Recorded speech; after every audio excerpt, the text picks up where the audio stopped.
the idea of SID just started to formulate back in 2019. And in 2020, with the incidents that took place here, the murder of George Floyd, the pandemic, and everything that followed, really solidified the path that I needed to take and what needed to happen and how SID could possibly make a greater impact here in Minnesota and elsewhere. Welcome to the Conversations on Applied AI podcast, where Justin Grammons and the team at Emerging Technologies North talk with experts in the fields of artificial intelligence and deep learning. In each episode, we cut through the hype and dive into how these technologies are being applied to real-world problems today. We hope that you find this episode educational and applicable to your industry and connect with us to learn more about our organization at appliedai.mn. Enjoy.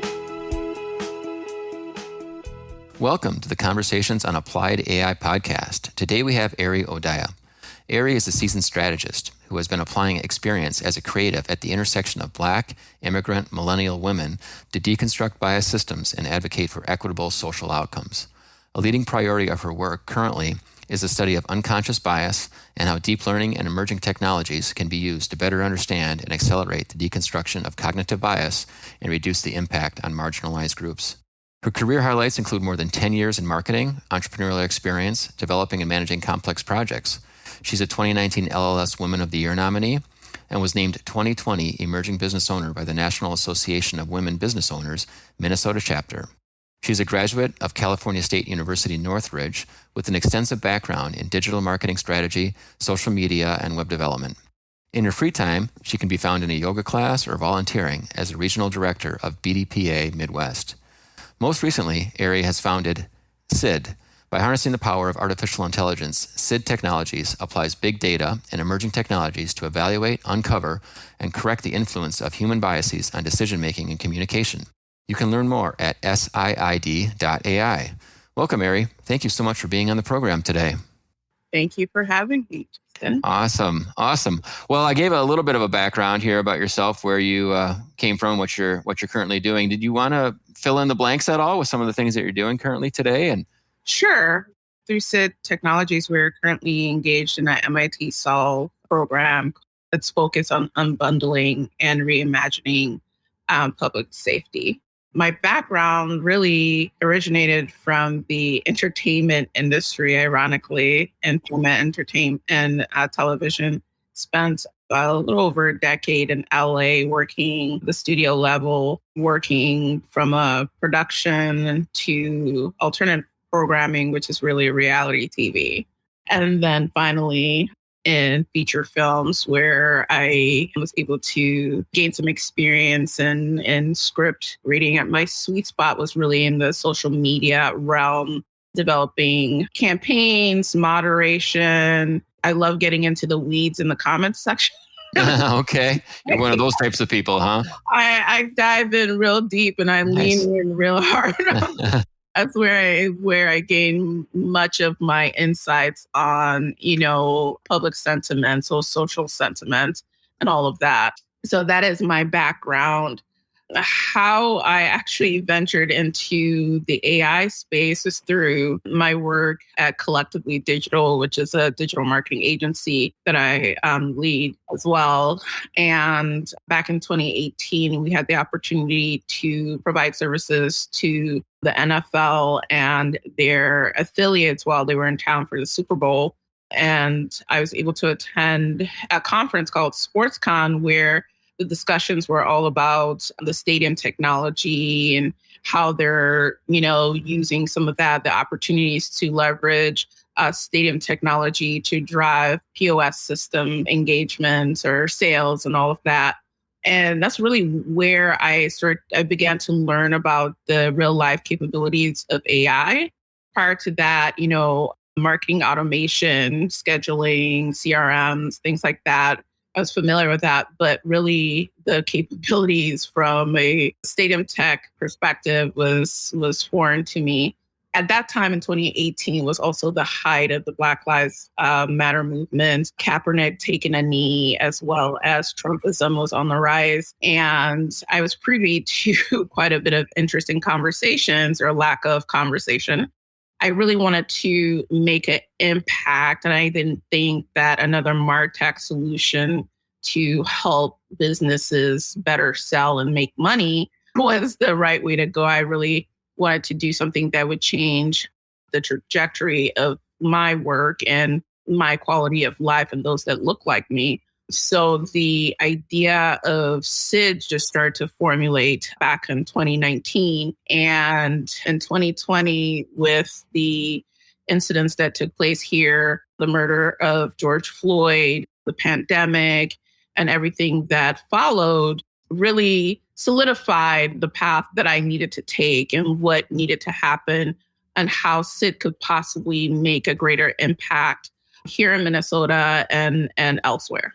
Nice. Well, you seem like somebody who likes words, I guess, right? You mentioned about getting into the comment section, right? And so can you talk a little bit more then about how SID maybe applies to just everything that you sort of talked about to begin with and sort of it's how it's fitting in with regards to communication, I guess? Sure. One of the things from my background in entertainment and the marketing space and my work at Collectively Digital, one of the things that I've noticed over the years was the bias that was perpetuated by the marketing and media industry. You see that in the lack of representation or even the stereotypical representation, right? And the language used can be very offensive and culturally insensitive. I mean, you can see a lot of culturally insensitive speech and biased speech within comments. You just need to read through any given probably social media comments area, and you'll see a lot of that from a social perspective.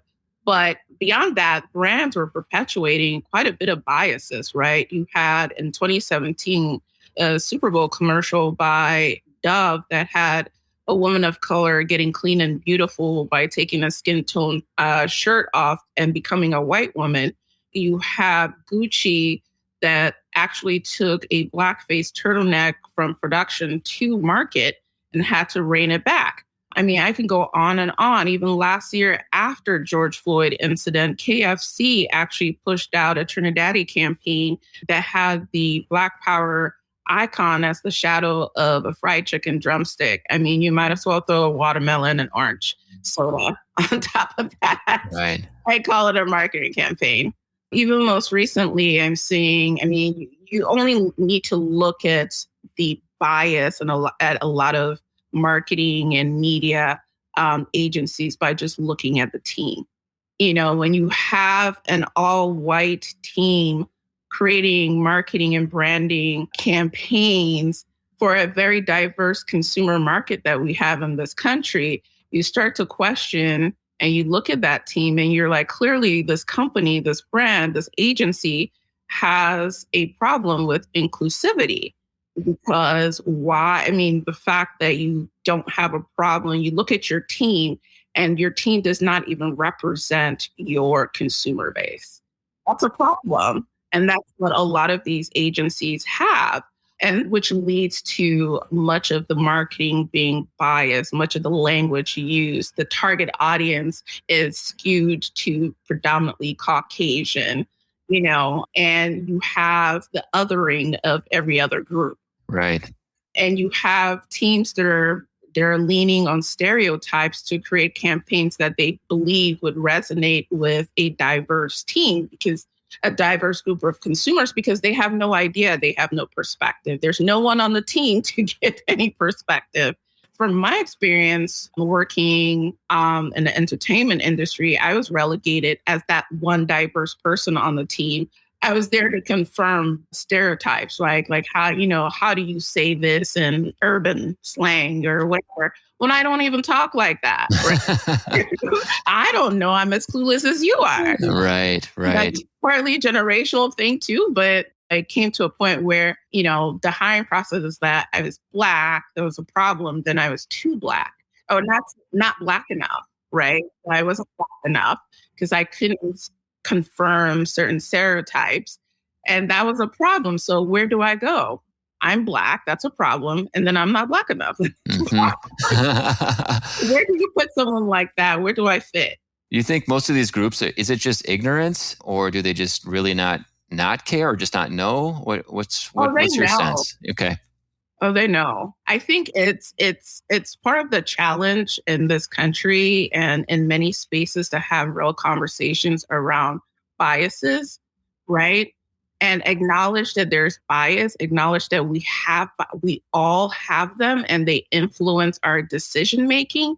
When you see teams that are predominantly, if not all white, then you wonder, what is the decision making of the HR manager, the hiring managers? What are those decision making process that prevents? I mean, you can't tell me there isn't a qualified person of color out there that they could hire.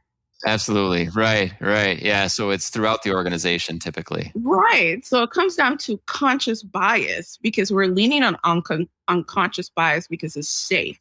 And what is hard for us to admit as human beings is that we are consciously biased, that we have hate in us, that we make these decisions based on hate and fear. And that is a conversation no one wants to have because there's this fear around, oh, well, I may be labeled a racist and all those things. And I say, so what? Now you know. Right. Now you know you're making racist decisions. Now correct yourself. Like with awareness comes the opportunity for you to correct and make changes. Without admitting there's a problem and bringing awareness to the problem, we can't make any changes. And that's kind of where I personally see Minnesota specifically is this Minnesota nice, where we don't want to address the elephant in the room, right? We don't want to come to terms with who we are. And therefore, we don't change. Therefore, we have a human being on the streets of Minneapolis being murdered in broad daylight, right? On camera. And that is our fault. As Minnesotans, that is on us because we allowed this to happen. We allowed it because we're Minnesota nice. We're not going to say anything. We're going to turn our face away. We're going to close our ears and pretend nothing wrong is happening when literally human beings are being murdered on the streets. That's sad. I agree. I agree with everything you're saying here, and I commend you for trying to bring technology, I guess, into the conversation to try and help, I guess, have a third party, I guess, right? It's have a unbiased maybe opinion or view, and so we can start having these conversations. What are some words that maybe describe you? I mentioned that at the beginning, you seem to be quite into social outcomes and activism, but I don't know. Tell us a little bit more about yourself. The words that describe me: passionate, emotional. I can sense that. I would say a great amount of empathy in the sense, to my own detriment, I think. Audacious, African. Yeah. For sure. Those are all very, very good qualities. And I think kind of something that every entrepreneur needs to have as you're setting out to sort of chart the course with your new AI startup. How would you define AI? I would define AI as the assistance of machine learning to me is what AI means. A lot of people feel that AI or machines can't be intuitive. I beg to differ.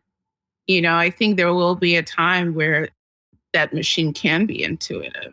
I think that we're trying to leverage the assistance of machine to bring back a certain level of humanity and how we interact with each other, which is why I think that there will be a time where machine will become intuitive. Whether that's good or bad, I'm not going to debate. But, I think with a certain level of AI ethics involved, we can set parameters around safeguarding the use of AI, of such a powerful tool. Sure. Now, I guess as you were talking, I was thinking about machine learning, right? And who trains the machines? The humans train the machines. And so, as you were saying at the beginning, we are inherently biased as humans, right? We are fearful of each other. There's a lot of history, I guess, right, of racism and all that in our society. How can we then train these machines to not be this way, or do you think there's always going to be a piece of that? I think there's to a certain level, there's always going to be a piece of that. I think that as long as the teams involved in building these machines are not diverse or specifically predominantly white male, we will continue to have this issue of algorithmic bias. It's a lack of diverse data, but you can't have diverse data when you don't have a diverse team. Right, for sure. So it starts with the team. It starts with the team because if there's a data set missing, if you have a diverse team, someone on your team might recognize that. Something that you likely as a white male may not, or me as a Black woman might not, right? There's a difference in experience from a gender, from an ethnic background perspective, right? And even from a religious perspective, right? Or from a faith-based perspective, these data sets are often missing and are not representative of society and predominantly only represents Anglo-European society for the most part. Yes, for sure. I mean, and I had sent you an article, and maybe you'd seen it in Wired before. Yeah, you sent it to me. I actually shared it on my LinkedIn. Good. Yeah. I mean, it talks about a researcher that was at Google who got fired. And this has come up a lot, I think, recently. And she was the first, I think, of a couple that have been kind of uncovering the biasy in the data, the biases, I guess, in the data that Google has access to, and just trying to shine a light on it. And I don't know which side of the debate you're on per se. Are they right in firing her? She claims that they said she was going to leave. She was already on her way out, but she was very clearly sort of showing some gaps in what they're trying to do at Google. Large corporations still continue to have a say in this game. Would you agree? Yeah, I absolutely agree. I'm definitely Timnit's side. I think that what happened to her is indicative to what happens to most people of color when they ring the alarm in situations like this. They are usually labeled as difficult, not a team player. They're pushed out of companies and or fired. And there's some kind of justification around pushing them out and not enough focus on the awareness that they're trying to bring to leadership. I think in Timnit's situation with Google, her research impacted their bottom line. And that was a problem. And when corporations put less or as equal focus on social impact as they do their bottom line or the dollar and their revenue, I don't think anything is going to change. This kind of behavior by corporation will continue. I don't know if there needs to be, hate to say, yet another committee per se, but I mean, how do you get people to not follow the almighty dollar? Because there are companies that do good because it's good. When they're able to do that, there's been a battle to get to that place. It's been a struggle to get to that place where the focus is to do good. I mean, Basecamp went through a similar issue where they disbanded their DEI committee because of the issue that was brought up. And then there was a falling out. A number of their leadership actually resigned in protest of that, which I commend them because, I mean, not a lot of people at corporations at that level would even resign in protest. It takes us as individuals to stand up. There's strength in numbers. We continue to meekly follow along as injustices happen. How are we going to change anything? How are things going to change for people in the future, our children? This is the part of the problem. This is why racism, as archaic as the idea of hating someone or disliking someone for the sheer pigment of their skin is. This is why over 400 plus years, we've sat on this issue. I mean, it's barbaric, it's archaic, like we evolve. I mean, seriously, we're going on 2022 and we're still talking about race relations, for God's sakes. No, we got to we got to move the ball forward, and yeah, I think your company, the fact that you're actually involved with MIT, you said, what was gave you. I mean, does it start in this education area, this education realm? Because it sounds like corporations aren't willing to do it. So is it through a nonprofit, through MIT, through Stanford, through all these other educational institutions? You think? We're definitely leaning on a collaboration between academia and industry. We're not going to be able to build a solution like SID on our own. We need to collaborate. We're going to need the support of academia. We're going to need the support of corporations who deeply want to change their culture and improve the impact that their brand has on their consumers, like truly change that and make a positive impact. Those companies that are committed to that, we want to hear from them. We want to work with them. Yeah, for sure.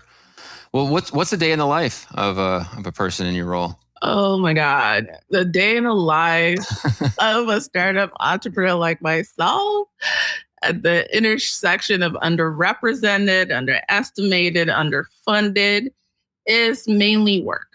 I spend much of my time working. If I'm not working, I'm spending time with family or friends or on a yoga mat somewhere.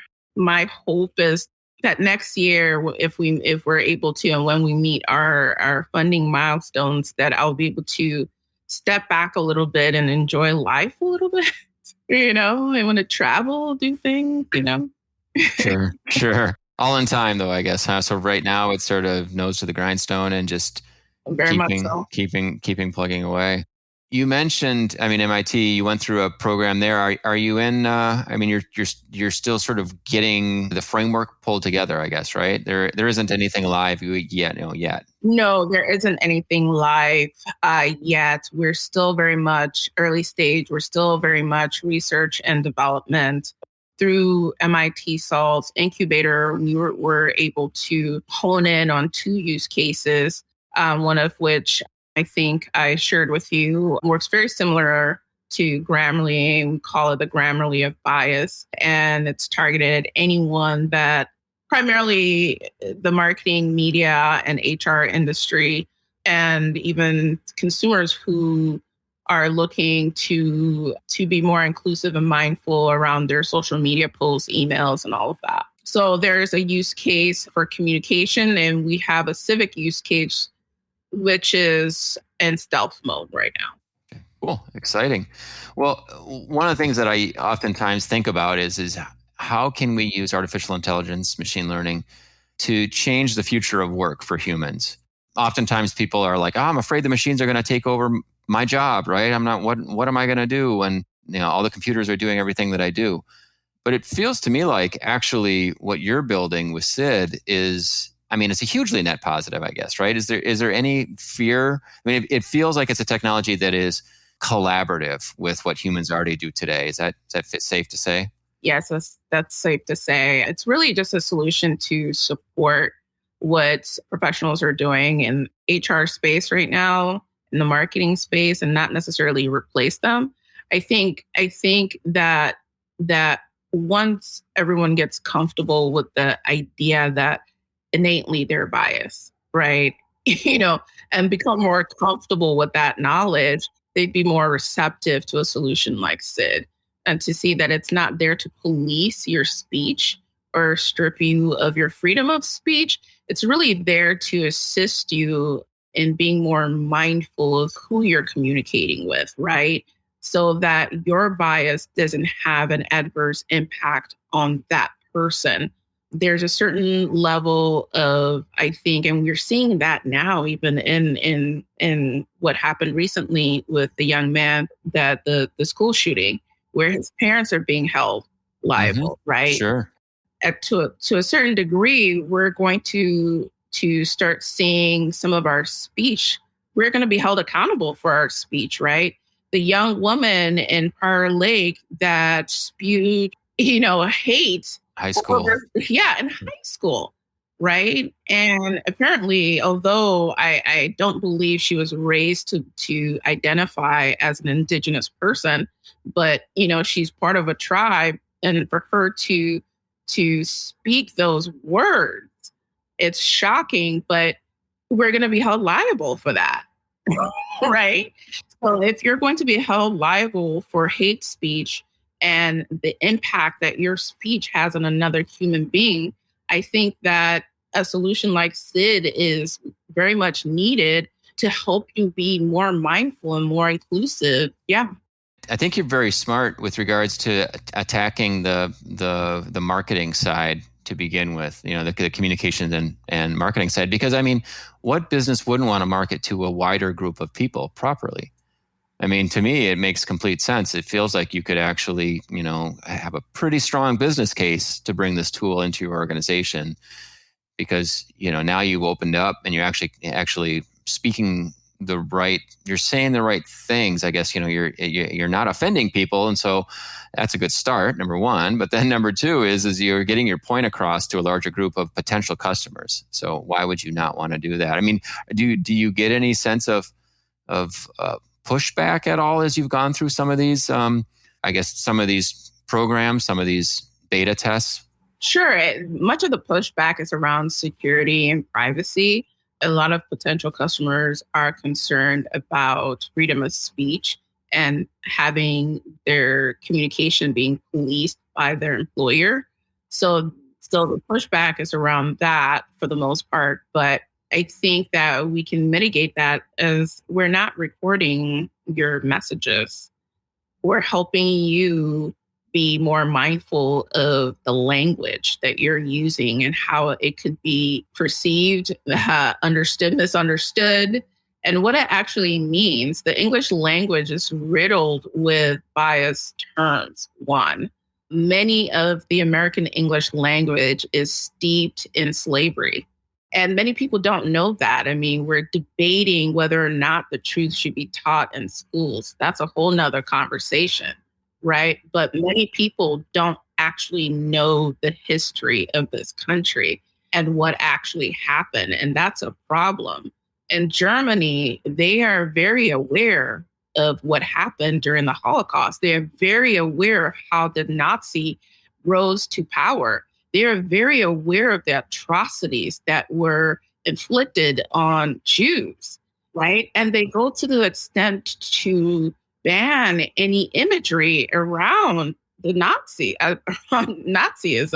And here we don't do that, which is why we have this cycle that continues to repeat itself in this country of hate and bias and bigotry and sexism. It just keeps going on endlessly into 2022, which is supposed to be our future. We're in the future dealing with archaic mindsets and ideology. It's like, how are we supposed to function on? It's like using DOS to process. Completely the wrong tool. It's been, Can you imagine? Right. Yeah. I'm sitting there writing my old basic programs here to try and program machine learning. Yeah. It's just not going to work. It's not going to work. Right. The sooner we come to terms with that and move on and change our strategy and approach, the better it'll be for all of us. Yeah, for sure.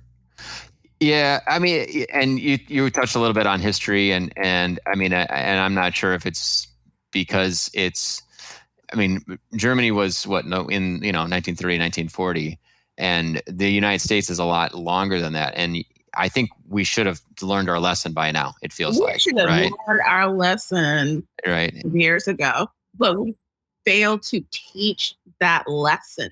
I agree. Do you have a favorite book that you've read, just on any topic? I don't have much time for leisure reading, unfortunately, but I do have a list of my top 3 that I want to read next year is the 1619 Project by Nicole Hannah-Jones, Quiet by Susan Cain, and Invisible Woman, Exposing Data Bias in the World of Design, a World of Design by Men by Caroline. I'm going to butcher her last name here, but Perez. It's Corrado Press. I'm sorry. Yeah, no. I'll be sure and find these books and put them in the notes below or inside the podcast meeting notes. So it'll be great. It'll be great. As you were talking about bias, there's actually a book out there called Weapons of Math Destruction. Yeah, I've heard of that. That's pretty good. And I don't have the physical book, but I listened to the audio one. And yeah, it's really good. It's read by the author. I forget her name, but she touches on all these types of things where it's basically, you kind of are looking for data that you want to find, right? And so of course you're going to set up models or set up data structures in such a way that it's going to prove what you actually hope it's going to prove because of bias, like you're saying. But these other books sound really interesting. I'm the 1619 Project. I don't know what that one's actually about. It's actually about the truth about the history of America and slavery. And actually, there was a whole controversy earlier this year where the author was supposed to teach. It was supposed to be hired by, I think, North Carolina University, and they wouldn't give her tenure or something. And they had given everyone else in that role tenure. And for some reason, they rejected, they offered her the position without tenure, I believe. So now she's at HBCU and she's published this book. I'm really looking forward to it. I've heard a lot of great things about it. And I was having this conversation with a client where he wasn't aware to the extent of the atrocities that happened. He kind of glazed over some of it, like, well, it's, it can be compared to this. I'm like, well, slavery happened in other places too, and and that's the argument, right? It's like America is not alone in this, but America is the only place where slavery was commercialized, right? In a sense that Jamaica, the island of Jamaica and the Caribbean islands were like, for the most part, farms. Human beings were farmed, broken mentally, broken physically, and farmed to the point that it didn't matter if it was a son impregnating his mother or a father impregnating his daughter. They were forced to do that to produce another human being to be sold. That is the level of atrocity that we're talking about. And when you think about African Americans today, and you think about that kind of brutality over hundreds of years, right? Hundreds of years. And you think of the genetic trauma that's been coded into African Americans for hundreds of years. And you wonder, how is it that African Americans are still able to even exist today and thrive? Because no other race on this planet has actually experienced that level of trauma.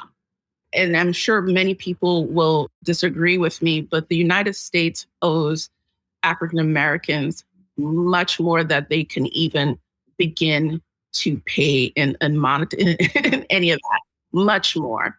Because in just 1 year of the pandemic, we're talking about therapy for majority Caucasian people, right?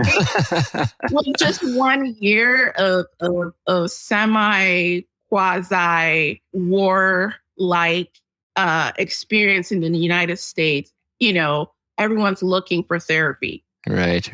Imagine 400, 600 years of that level of brutality, mental abuse, physical, sexual abuse, right? And It wasn't just that situations. Owners, masters were actually impregnating their own children that they had with slaves. It's sick. It's something that needs to come to light so that this narrative about brown, Black, and immigrant people being this violent onset, these others that are coming here, that are here creating this violence, this society that we don't want. That's false. Yeah. The violence has been here. Right. And it's time to recognize it and time to move forward. It's time to recognize it, move forward. And we can't move forward if we can't even recognize it. Yeah, sure. You're a source of inspiration, I guess, for any young Black woman getting into technology, starting your own business, sort of taking on the world, being audacious, as you said, to use your own word, which is great. Any advice to some young woman here listening to this podcast on how you get into what you do? Ooh, how to get into the tech space? Or entrepreneurship or advocacy or everything? I would say start with your own research. Do some of your own research. Who is in a space that you want to be in? What are they doing? Do you admire it? Then follow them. Follow them on LinkedIn, follow them on social media. If you can, reach out to them and share your interests and see if anyone will speak to you and give you some advice. I would recommend from an entrepreneurial perspective, consider some of these incubators and accelerators. Now, beware that many of them will not come with funding and you will need funding. But what they can offer you is a starting point and all the key, really important pieces that you'll need to start your business, like how to register, like honing in your idea. What is your business? What is your service, your product? And understanding if there's even a market for it, right? So those are like your first steps before you even launch and, start a business. And then you're going to need funding in order to sustain. I recommend that you don't quit your day job, if you have one. Don't quit your day job because you're going to very much need it for your journey. Yes. Your journey. And then when you feel comfortable, when you've raised, enough, and I would say raise enough to cover yourself for a year. And then, then maybe consider quitting your job. But definitely reach out to those that you admire that are in the space that you want to be in.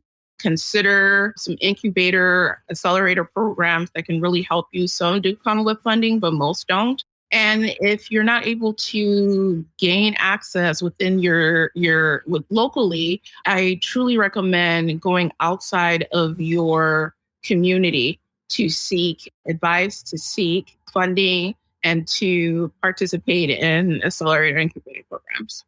Yeah, great. Well, you mentioned about reaching out. How do people reach out and connect with you? What's the best way to contact you? The best way to contact me is LinkedIn. I'm fairly active on LinkedIn. Twitter is another great way, and Instagram is another great way to reach out to me. And I'm fairly active on all three platforms. That's great. Well, I'll be sure to include links again up to you on LinkedIn and Twitter as well.